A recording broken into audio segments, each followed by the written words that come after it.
മനസ്സിലായില്ലേ? അപ്പം നമ്മോട് വാഗ്ദാനം ചെയ്തിരിക്കുന്നവൻ ആരാണെന്നാണ് പറഞ്ഞത്? വിശ്വസ്തനാണ്. അതാണ് സംഭവം. അപ്പം നമ്മോട് വാഗ്ദാനം ചെയ്തിരിക്കുന്നത് എന്താണ്? നീ അഗ്നിയിലൂടെ നടക്കും, ആദ്യം നിന്നെ പൊള്ളിക്കത്തില്ലെന്നാണ് പറഞ്ഞത്. അത് വാഗ്ദാനമാണത്. നമ്മോട് വാഗ്ദാനം ചെയ്തിരിക്കുകയാണ്. ഐസയ്യ 43:2 അവൻ ആരാണെന്നാണ് ഹെബ്രായർ 10:23 പറയണത്? അവൻ വിശ്വസ്തനാണ്. അതുകൊണ്ട് എന്താണ്? അവനിലുള്ള പ്രത്യാശ. വായിച്ചോളൂ. വിശ്വസ്തനാകയാൽ നമ്മുടെ പ്രത്യാശ ഏറ്റുപറയുന്നതിൽ നാം സ്ഥിരതയുള്ളവരായിരിക്കണം. ഈ സമയത്ത്, അതായത് വേദനയുടെ സമയത്ത്, അഗ്നി പൊള്ളുന്ന പോലെ അനുഭവങ്ങളുള്ള സമയത്ത്, കടങ്ങളുടെ സമയത്ത്, എന്തെങ്കിലും നഷ്ടപ്പെടുന്ന സമയത്തൊക്കെ എന്ത് ചെയ്യണം? പ്രത്യാശ ഏറ്റുപറയുന്നതിൽ നമ്മൾ സ്ഥിരതയുള്ളവരായിരിക്കണം. അല്ലാതെ സന്തോഷ സമയത്ത് പ്രാർത്ഥിക്കുകയും സങ്കടം വരുമ്പോൾ മറികടന്ന് ഉറങ്ങുകയും അല്ലെങ്കിൽ സ്മോൾ അടിക്കുകയും അല്ലെങ്കിൽ പ്രാർത്ഥന നടത്താതിരിക്കുകയും ചെയ്യുന്നില്ല. അതാണ് സ്ഥിരതയുടെ പ്രശ്നമുണ്ട്. ഹെബ്രായർ 10:23 പ്രധാനപ്പെട്ട വചനമാണ്. എന്താ കാര്യം? വാഗ്ദാനം ചെയ്തിട്ടുണ്ട്. എന്താ പറഞ്ഞിരിക്കുന്നത്? ഐസയ്യ 43:2 അഗ്നിയിലൂടെ നടക്കും, അഗ്നി പൊള്ളത്തില്ല. അത് വാഗ്ദാനമാണ്. ആ വാഗ്ദാനം ചെയ്തിരിക്കുന്നവൻ ആരാണെന്നാണ് പറയണത്? നമ്മൾ വാഗ്ദാനം ചെയ്തിരിക്കുന്നവൻ ആരാണെന്നാണ് പറഞ്ഞിരിക്കുന്നത്? ഹെബ്രായർ 10:23 വിശ്വസ്തനാണ്. അതുകൊണ്ട് നമ്മളെന്താണ് ചെയ്യേണ്ടത്? ദൈവം വിശ്വസ്തനാണ്. അഗ്നിയിലൂടെ നടന്നാലും നമ്മൾ പൊള്ളിക്കാത്ത അവൻ്റെ സാന്നിധ്യം നമ്മുടെ കൂടെ ഉണ്ടാകും. അവൻ വിശ്വസ്തനാണ്. Then what we should do?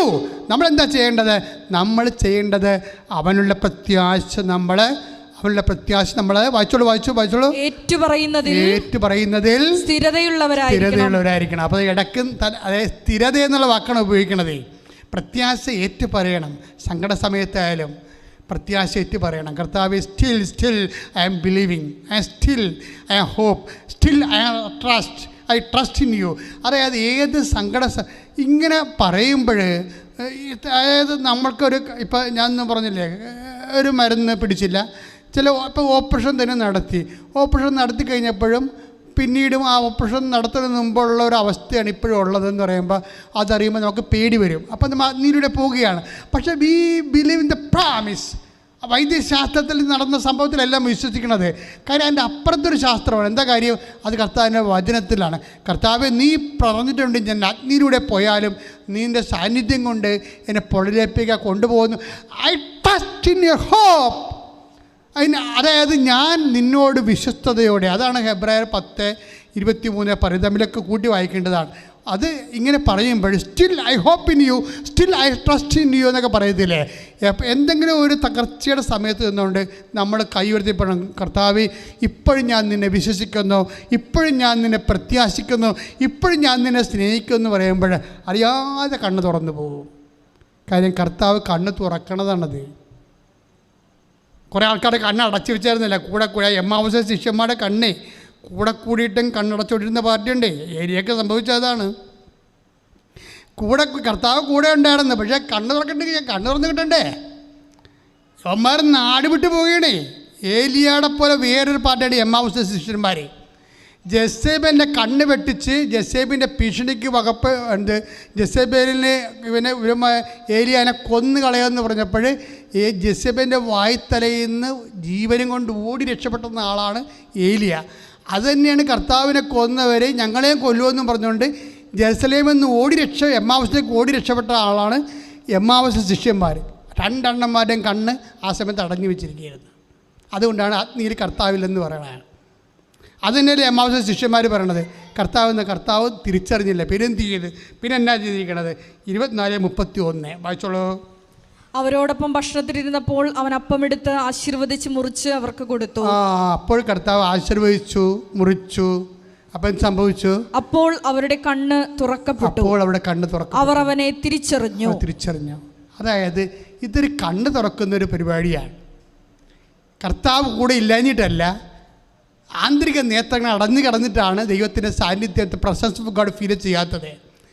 എനിക്ക് അജയുടെ സാക്ഷ്യം ഞാൻ ശരിക്കും വിലമതിക്കുന്നതിൻ്റെ കാരണം അവരിത് പറഞ്ഞതുകൊണ്ടാണ്. അതായത് എനിക്കിങ്ങനെ പരാജയപ്പെട്ട് പോയിട്ടും എനിക്ക്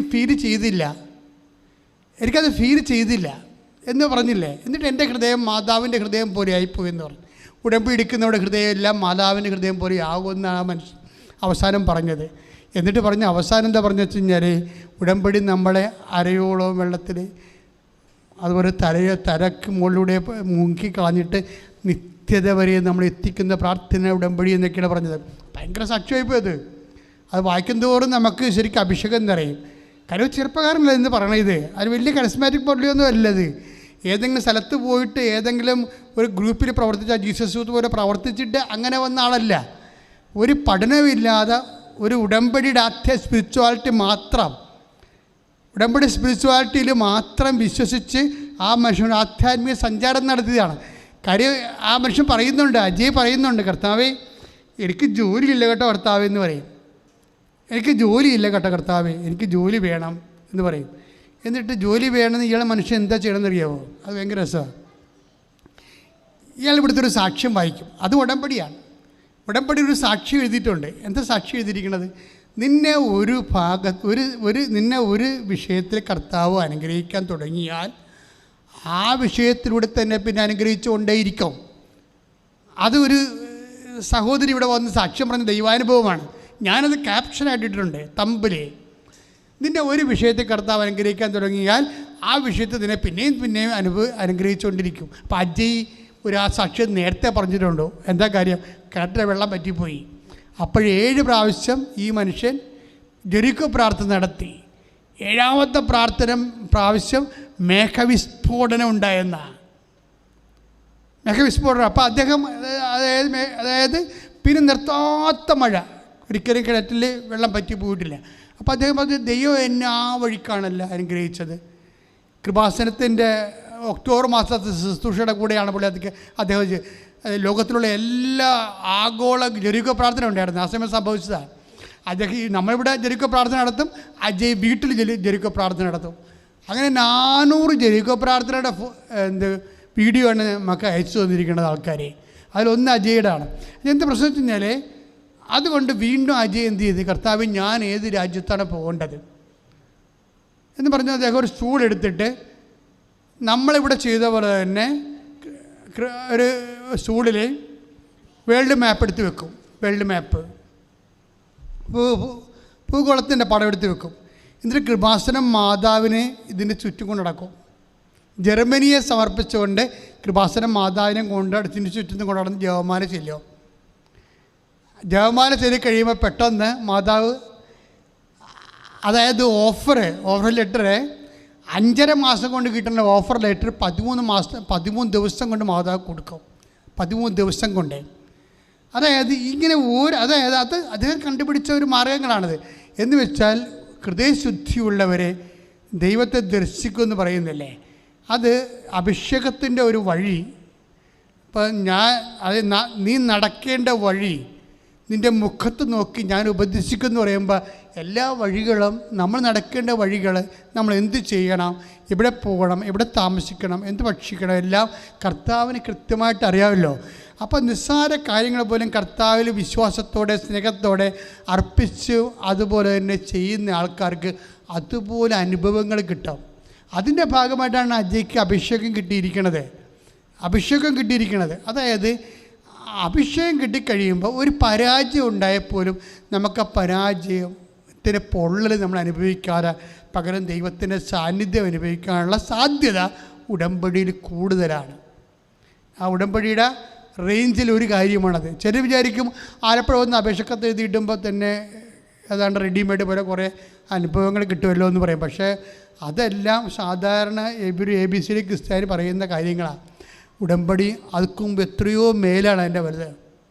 നിത്യത വരെ ഉറപ്പുവരുത്തണ അത്രയും കൃത്യമായ ദൈവശാസ്ത്ര ഭദ്രതയുള്ള ദൈവത്തിൻ്റെ ഈ കാലത്തെ ദാനമാണ് മരിയൻ ഉടമ്പടി എന്ന് പറയണത്.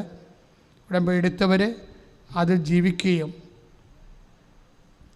അതിനെ ശരണമായി അതിൽ വളരുകയും ചെയ്യാൻ ദൈവം നിങ്ങളെ അനുഗ്രഹിക്കട്ടെ. പിതാവിൻ്റെയും പുത്രൻ്റെയും പരിശുദ്ധാത്മാവിൻ്റെയും നാമത്തിൽ ആമേൻ. സ്തുതികട്ടെ ഹല്ലേലൂയ ഹല്ലേലൂയ ഹല്ലേലൂയ ഹല്ലേലൂയ മഹത്വം മഹത്വം ആരാധന ആരാധന hallelujah hallelujah hallelujah hallelujah hallelujah യേശുവേ നന്ദി, യേശുവേ ആരാധന, ഹല്ലേലൂയ ഹല്ലേലൂയ. വലിയ വചന വെളിപാടുകൾക്ക് നന്ദി പറയുന്നു. Hallelujah, hallelujah.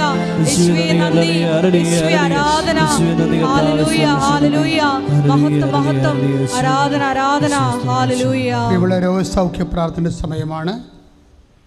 രോഗാതുരായിട്ടുള്ള എല്ലാ വ്യക്തികളും കൃപാസന ഉടമ്പടി ആരാധനയിലെ കോണ്ടിനെൻ്റൽ ബേസായിട്ട് എല്ലാ കാലത്തെയും ഈ ആരാധന ഏത് സമയത്ത് ഏത് രാജ്യത്ത് വെച്ച് കൂടിയാലും കർത്താവ് അവരെ സഹായിക്കുന്നുണ്ട്, കർത്താവ് അവരെ സുഖപ്പെടുത്തുന്നുണ്ട്. ഇതൊരു നിത്യവും കൃപാസന ആൾക്കാരെ വന്ന് പറയുന്ന ആൾക്കാരുടെ അനുഭവ സാക്ഷ്യമാണ്. അതുകൊണ്ട് ദയവായി മാതാവ് ജീവനോടെ പ്രത്യക്ഷപ്പെട്ട സ്ഥലത്ത് ഈശോ ജീവനോടെ എഴുന്നള്ളിയിരിക്കുമ്പോൾ നിങ്ങൾ ഈ നിമിഷം സ്വർഗത്തിൻ്റെ ഏറ്റവും വലിയ സൗഖ്യദായകനായ ഡോക്ടറെ നിങ്ങളുടെ വീട്ടിലേക്ക് വന്നിട്ട് നിങ്ങളുടെ ശരീരത്തെ സമർപ്പിച്ചത് സ്പർശിച്ച് സൗഖ്യപ്പെടുന്ന സമയമാണെന്നുള്ള ഒരു ബോധം നമുക്കുണ്ടാകണം. ശ്വാസകോശ രോഗികളെ നെഞ്ചത്ത് കൈവച്ച് പ്രാർത്ഥിക്കേണ്ടതാണ് ഈ സമയത്ത്. കരളിലും ശ്വാസകോശങ്ങളിലുമൊക്കെ കരള് എൻലാർജ് ചെയ്യുന്നവരെ, മഹോദര രോഗികൾ, ശ്വാസം മുട്ടിൻ്റെ അസുഖമുള്ളവരെ, ഹൃദയത്തിൽ വേണ്ടത്ര ഓക്സിജൻ കിട്ടാത്തവർ, അതിൻ്റെ പേരിൽ ഉറക്കം നഷ്ടപ്പെടുന്നവരെ ഒക്കെ നെഞ്ചത്ത് കൈവച്ച് പ്രാർത്ഥിക്കുമ്പോൾ ഇപ്പോഴും പരിശുദ്ധമ്മ നിങ്ങൾക്ക് വേണ്ടി മധ്യസ്ഥം വഹിക്കണമെന്ന്. തൈറോയ്ഡ് രോഗികൾ തൊണ്ടയിൽ കൈവച്ച് പ്രാർത്ഥിക്കേണ്ടതാണ്. ടോൺസൈറ്റ് രോഗികളും സ്പോണ്ടിലോസിസ് രോഗികളും കഴുത്തിൽ കൈവച്ച് പ്രാർത്ഥിക്കേണ്ടതാണ്. ശിരസിൻ്റെ അസുഖമുള്ളവരെ, തലവേദന വിട്ടുമാറാത്തവർ നെറ്റിയിൽ കൈവച്ചുകൊണ്ട് പ്രാർത്ഥിക്കേണ്ടതാണ്.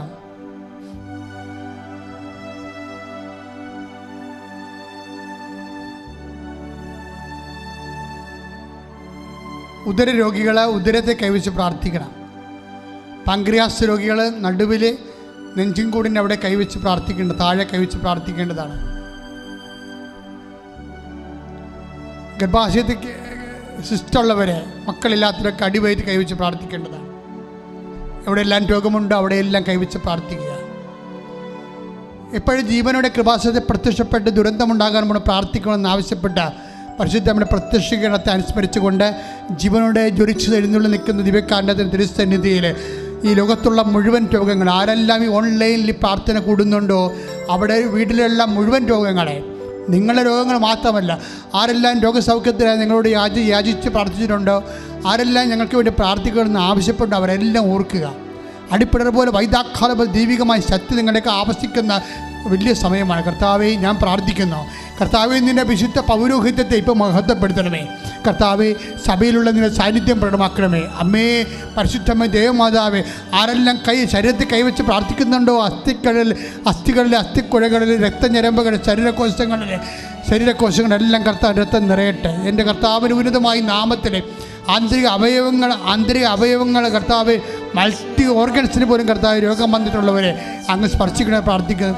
ഉള്ളംകാൽ ഉച്ചുവരെ കർത്താവിൻ്റെ രക്തം നിറയട്ടെ, ഉള്ളംകാൽ ഉച്ചുവരെ കർത്താവിൻ്റെ രക്തം നിറയട്ടെ. എൻ്റെ കർത്താവിന് ഉന്നതമായ നാമത്തിൽ സഭയുടെ അധികാരത്തിൽ കുരിശിൻ്റെ അടയാളത്തിൽ ദൈവശക്തി കൃപാസ്ഥാനത്താറെ ജീവനോടെ പ്രത്യക്ഷയുടെ പരിശുദ്ധയുടെ മധ്യസ്ഥത്തിൽ 36 കൊല്ലം ഞാൻ അർപ്പിച്ച പരിശുദ്ധ കൃപാന്റെ ശക്തിയാൽ മാർഗ രോഗങ്ങൾ തീരെ വ്യാധികൾ മാറിപ്പോകട്ടെ. ശ്രദ്ധിക്കട്ടെ.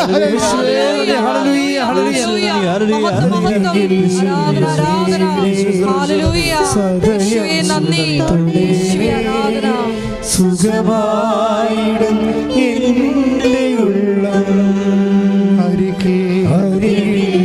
വരേണേ, സദയം തൊഴേണേ, സുഖമായിടും എൻ്റെ ഉള്ളം. പ്രിയമുള്ളവരെ, ജോലിയില്ലാത്തവരെ പ്രാർത്ഥിക്കാൻ പോകുന്ന വിഷയങ്ങളാണ്. നിങ്ങൾ ഉടമ്പടി വെച്ചിരിക്കുന്ന ഓരോ വിഷയങ്ങൾ ഇപ്പോൾ ഓർക്കേണ്ടതാണ്. ജോലി നഷ്ടപ്പെടാൻ പോകുന്നവരെ, നഷ്ടപ്പെട്ടവരെ, ജോലി അന്വേഷിക്കുന്നവരെ, ഓരോ പരീക്ഷകൾ എഴുതാൻ പോകുന്നവർ, എഴുതിക്കഴിഞ്ഞവർ, റിസൾട്ട് പ്രതീക്ഷിക്കുന്നവരെ എല്ലാവരെയും അച്ഛൻ ഓർത്ത് പ്രാർത്ഥിക്കുന്നു. പ്രൈവറ്റ് പാർട്ടിലൊക്കെ രോഗങ്ങളുള്ളവരെ, മാരക രോഗങ്ങളുള്ളവരെ കർത്താവ് സുഖപ്പെടുന്ന സന്ദേശമുണ്ട്. ഇടത് കാലിന്, കാൽമുട്ടിന് കാല് സ്റ്റൂളേ ഇരിക്കുകയാണ്, അനങ്ങാൻ പാടില്ല. പ്രാഥമികമായ കാര്യങ്ങൾ ചെയ്യാൻ പോലും ഇരിക്കേണ്ടി വരുന്നു, എഴുന്നേക്കാൻ പറ്റുന്നില്ല. അങ്ങനെയുള്ള വ്യക്തിയെ, സ്ത്രീയെ, സഹോദരിയെ കാണിക്കുന്നത് അധികം വയസ്സൊന്നുമില്ല, 10-37 വയസ്സ് പോലും ഇല്ല. ആ വ്യക്തിയെ കർത്താവ് സൗഖ്യപ്പെടുത്തിക്കൊണ്ടിരിക്കുന്ന കർത്താവ് ഈ നിമിഷം കർത്താവിൻ്റെ തിരുസന്നിധിയിലെ വലിയ ദൈവകൃപ അമ്മ ജീവനോടെ നമുക്ക് വേണ്ടി മധ്യസ്ഥം വഹിക്കുന്ന സമയത്ത് നടുവലിന് വേദനയുള്ളവർ നടുവലിൽ സ്പർശിച്ച് പ്രാർത്ഥിക്കേണ്ടതാണ്. കിഡ്നി വേദനക്കാർ അവിടെ തന്നെ കൈവച്ച് പ്രാർത്ഥിക്കേണ്ടതാണ്. കർത്താവെ, മക്കൾ പഠിക്കാത്തവരുണ്ടെങ്കിൽ അവരെ സമർപ്പിച്ച് പ്രാർത്ഥിക്കുക. തെറ്റായ പ്രണയബന്ധങ്ങൾ അകപ്പെട്ടവരെ സമർപ്പിച്ച് പ്രാർത്ഥിക്കുക. അതുപോലെ തന്നെ കുടുംബത്തിൽ സമാധാനം ഇല്ലാത്തൊരു കേസുകൾ അകപ്പെട്ടവരെ, കേസിലകപ്പെട്ടവരെ, അതിർത്തി തർക്കങ്ങളുള്ളവരെ സമർപ്പിച്ച് പ്രാർത്ഥിക്കുക. പല വൈരാഗ്യങ്ങളും ഭീഷണിയിൽ അകപ്പെട്ടിട്ട് മനസ്സ് സമാധാനം നഷ്ടപ്പെട്ടവർ ഇപ്പോൾ പരിശുദ്ധ മതേമാതാണ് ഞാൻ സമർപ്പിച്ച് പ്രാർത്ഥിക്കുന്നു. വിദേശ രാജ്യങ്ങളിൽ പോകാൻ ആഗ്രഹിക്കുന്നവർ, അതിനുവേണ്ടിയുള്ള പ്രോസസ്സിങ് നടക്കുന്നവർ, തിരിച്ചു വരാൻ ആഗ്രഹിക്കുന്നവർ എല്ലാവരെയും സമർപ്പിച്ച് പ്രാർത്ഥിക്കുന്നു. വിദേശത്ത് താമസിക്കുന്ന വ്യക്തികളുണ്ട്, അവർ വ്യത്യസ്തങ്ങളായ വിഷയങ്ങളിൽ സാധാരണ നാട്ടിൽ താമസിക്കുന്നവരെക്കാൾ കൂടുതൽ വേദനയും പരിഭവങ്ങളും പ്രയാസങ്ങളും മക്കളിൽ നിന്നുള്ള ഞെരുക്കങ്ങളും സങ്കടങ്ങളും അവരനുഭവിക്കുന്നുണ്ട്. അവിടെ എല്ലാം മക്കൾ, ജീവിത പങ്കാളികൾ അവരെല്ലാം ഓർത്ത് പ്രാർത്ഥിക്കുന്നു. ഇപ്പോൾ പ്രാർത്ഥിക്കുന്നു, കർത്താവെ ഇപ്പോഴും കർത്താവ് അനേകം മക്കൾ NRIയിൽ കർത്താവ് ഉടമ്പടി എടുത്തു പോയിട്ടുണ്ട്. അവിടെ കുടുംബനാഥന്മാർ സമർപ്പിക്കുന്നു, മക്കൾ സമർപ്പിക്കുന്നു, അവിടെ ജോലി സമർപ്പിക്കുന്നു, അവിടെ വീടിൻ്റെ ഷിഫ്റ്റിങ്ങിന് സമർപ്പിക്കുന്നു, വീട് വാങ്ങിക്കുന്ന സമർപ്പിക്കുന്നു, വീട് വിൽക്കുന്നതിന് സമർപ്പിക്കുന്നു. കർത്താവ് അവിടെ പല PR പ്രശ്നങ്ങളെ കർത്താവ് സമർപ്പിച്ച് പ്രാർത്ഥിക്കുന്നു. ഞാൻ കർത്താവ് വിവാഹത്തെ സംബന്ധിച്ച് പ്രാർത്ഥിക്കുന്നു. കർത്താവ് മക്കളില്ലാത്തവരുടെ വേദനകളെ സംബന്ധിച്ച് പ്രാർത്ഥിക്കുന്നു. എൻ്റെ കർത്താവിൻ്റെ ഉന്നതമായ നാമത്തിൽ സഭയുടെ അധികാരത്തെ കുറിച്ചിൻ്റെ അടയാളം ദൈവശക്തിയാണ്. നിങ്ങളുടെ ജീവിത ദുരിതങ്ങളെ യേശുവിൻ്റെ നാമം നീങ്ങിപ്പോകട്ടെന്ന് മാതാവിനെ മധ്യസ്ഥത കൽപ്പിക്കുന്നു. ശ്രുതിക്കട്ടെ.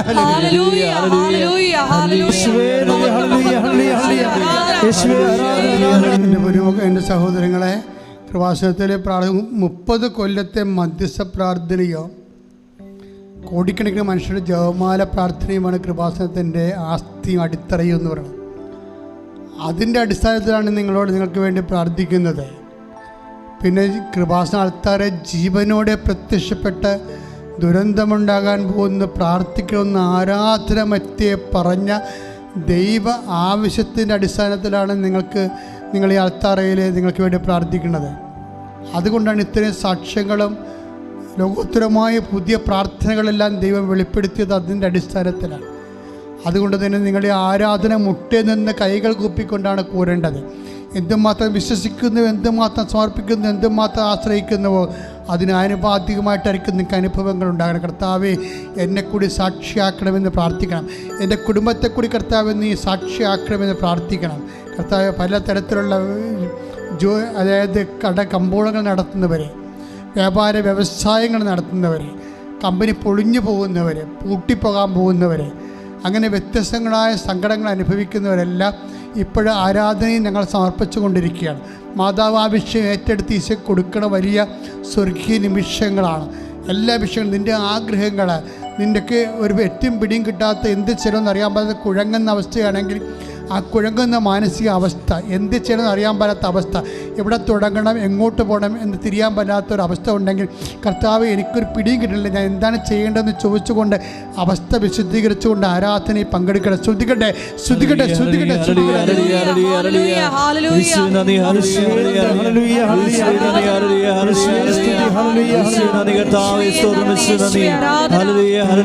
പരിശുദ്ധ പരമദിവ്യകാരുണ്യത്തിന്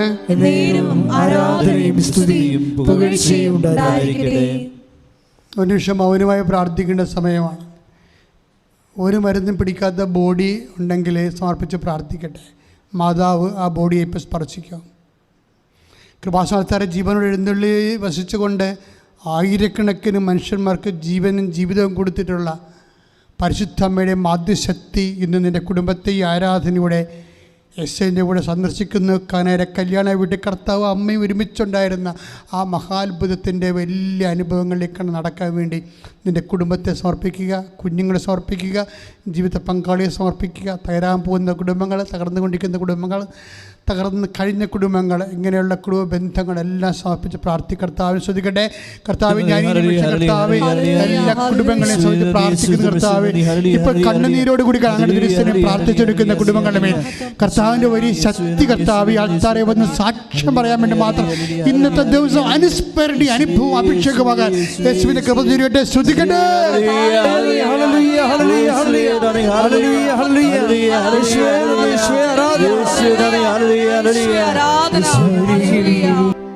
എല്ലാ വിഷയങ്ങളും ഒരിക്കൽ കൂടി പരിശുദ്ധ അമ്മയുടെ മധ്യസ്ഥയിൽ ദിവ്യകാരുണ്യനാഥന്റെ മുമ്പിൽ സമർപ്പിക്കാം. ഈശോയെ, എൻ്റെ കുടുംബത്തെ നീ ഏറ്റെടുക്കണമേ എന്ന് പ്രാർത്ഥിക്കുന്നു. ഞങ്ങളെല്ലാവരെയും കൃപാസനത്തിൽ നടന്ന അമ്മയുടെ പ്രത്യക്ഷീകരണത്തിൻ്റെ സാക്ഷികളായി ഉയർത്തണമേ എന്ന് പ്രാർത്ഥിച്ചുകൊണ്ട് ഉടമ്പടി നിബന്ധനകൾ വിശ്വസ്തതാപൂർവം പാലിക്കാനുള്ള കൃപയ്ക്ക് വേണ്ടി പ്രാർത്ഥിച്ചുകൊണ്ട് ദിവ്യകാരുണ്യനാഥന്റെ ആശീർവാദം നമുക്ക് സ്വീകരിക്കാം. ശിരസ്സ് നമിച്ച് ഹല്ലേലൂയ, ഹല്ലേലൂയ, മഹത്വം, മഹത്വം, ആരാധന, ആരാധന, ഹല്ലേലൂയ, ഹല്ലേലൂയ, ഹല്ലേലൂയ. ധ്യാനം എല്ലാ ഭൂഖണ്ഡങ്ങളിൽ നിന്ന് പ്രാർത്ഥിക്കുന്നു. എല്ലാവരെയും നീ അനുഗ്രഹിക്കണമേ എന്ന് പ്രാർത്ഥിക്കുന്നു. കൃപയാൽ അഭിഷേകം ചെയ്യണമേ എന്ന് പ്രാർത്ഥിക്കുന്നു. ഷക്കീന ടെലിവിഷനിലൂടെ ഈ ശുശ്രൂഷയിൽ പങ്കെടുത്ത് പ്രാർത്ഥിക്കുന്ന മക്കളെ പ്രത്യേകമായി അനുഗ്രഹിക്കണമേ എന്ന് പ്രാർത്ഥിക്കുന്നു. എല്ലാവരെയും ഈശോയെ നിന്റെ സാക്ഷികളായി ഉയർത്തണമേ എന്ന് പ്രാർത്ഥിക്കുന്നു. അമ്മയുടെ പ്രത്യക്ഷീകരണത്തിന്റെ സാക്ഷികളായി ഉയർത്തണമേ. ഹല്ലേലൂയ, മഹത്വം, മഹത്വം, ആരാധന, ഹല്ലേലൂയ, ഹല്ലേലൂയ, ഹല്ലേലൂയ, യേശുവേ മഹത്വം, മഹത്വം, മഹത്വം, യേശുവേ ആരാധന, ഹല്ലേലൂയ, യേശുവേ മഹത്വം, ആരാധന, ആരാധന, ഹല്ലേലൂയ, ഹല്ലേലൂയ, ഹല്ലേലൂയ. പരിശുദ്ധ പരമമാ ദിവ്യകാരുണ്യമേ, ഇന്നുമെന്നും അങ്ങേയ്ക്കാ